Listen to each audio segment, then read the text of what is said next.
Sometimes the light flickers. Sometimes it fades.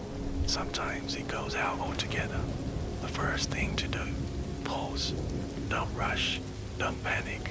The dark can feel endless, but it isn't permanent. Next, find the right bulb. Not the old one that burned out. Not the one that never truly fit. Find the one that suits who you are now. Bright enough, warm enough, steady enough. Then, gently unscrew what no longer works. No anger, no blame, just release. Finally, install the new light. Screw it in carefully, tightly enough to hold, but not so tight that it shatters. Then flip the switch.